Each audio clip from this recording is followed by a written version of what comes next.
You're listening to Parents You've Got This, the expert guide to parenthood, the complete guide to fertility, pregnancy, birth, baby and parenthood. This podcast is proudly supported by Mistela, a natural origin skincare for babies and children, recommended by healthcare professionals. Mistela by Parents Side since 1950.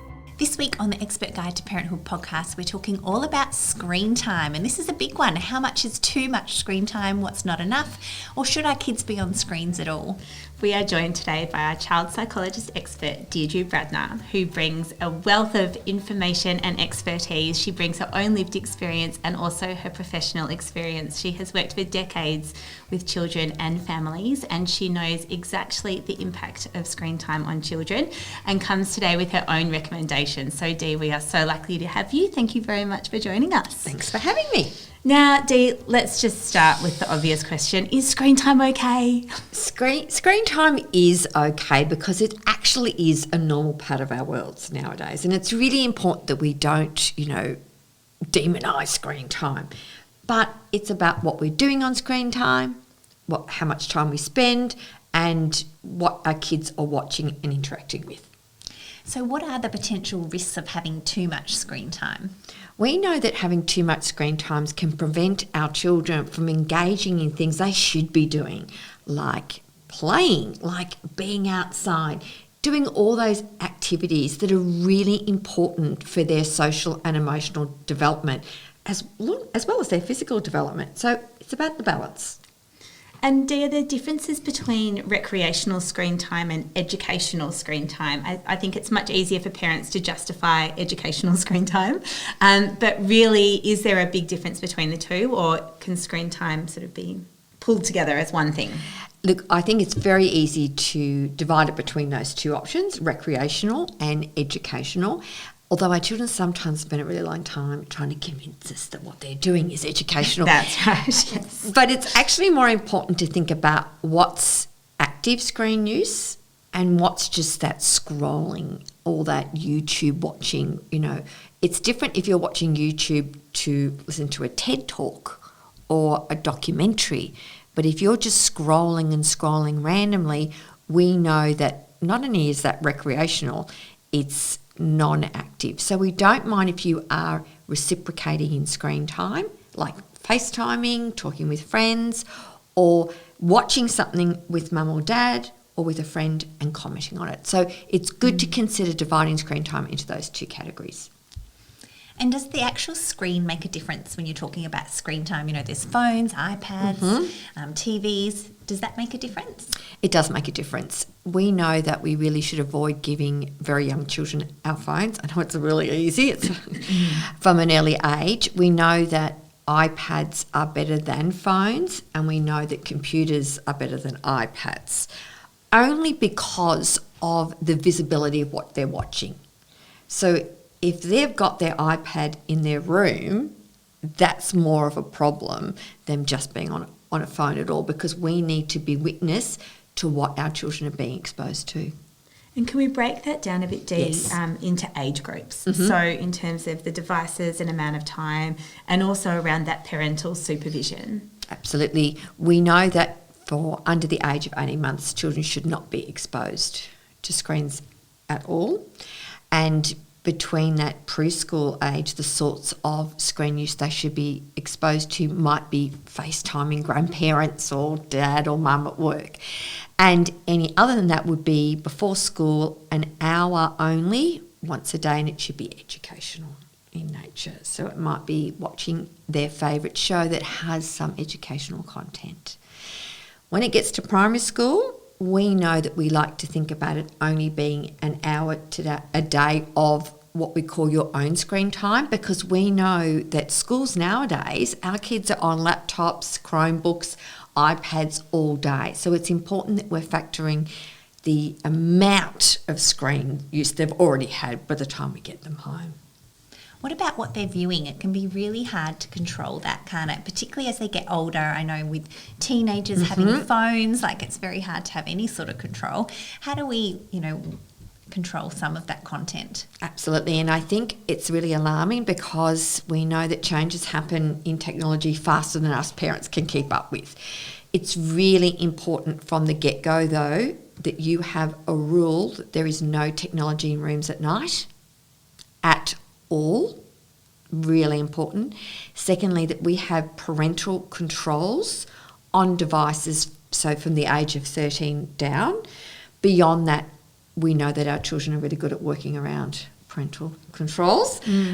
So when you've got teenagers, the key there is having open and honest education, because it's not about stopping them from accessing content. It's having conversations about what they're viewing, how it makes them feel when they're viewing it, and whether that what they're viewing is appropriate, that has the right information, and that they're aware of the messages that are being sent. The other thing that seems to be cropping up everywhere is the advertising too, that can be in the middle of some of these things as well, that they might start off with all the best intentions but actually be watching things that aren't appropriate. We know, and we often know that, particularly for highly sensitive children, they might be watching something age appropriate, but an ad comes up for something, and something quite simple, it might be cough medicine or, a car ad, and those ads can be quite overwhelming and scary for them. So what you say, Freya, is exactly right there. And Dee, any tips for parents on how to actually turn the screens off, particularly with little ones? They get that, they go into that sort of lull afterwards, don't they? And you can see that it can be a physical sort of, it can be very difficult to withdraw physically, yes. So what are some tips for how to help get little ones off screens when it's time to put it away?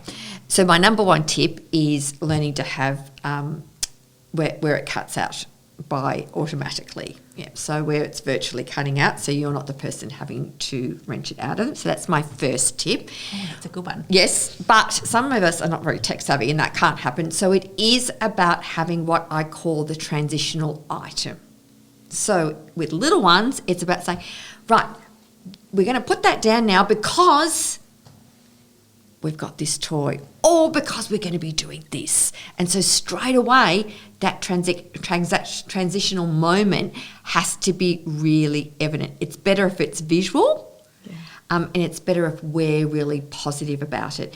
When you get, which you will get, the big explosion, it's really important to say, I know you're disappointed that that show's finished, or I know you're disappointed that iPad time's up. This is what we're going to be doing. So don't try to prove that they've had enough time or they should be happy to give it up, because when I'm doing something I love and I have to stop, I can get a bit grumpy too. Yeah, and they get like a dopamine crash, don't they? And they're like designed to be addicted to things. Their little brains are designed to be addicted to things, so they learn new skills. So like we really are up against it when we turn it off. Is there a particular time of day that we need to be more conscious of the fact that our children shouldn't or should be having screens? We know, and data tells us this time and time again, that from little people to us grown-ups, there should be no screens an hour before bedtime.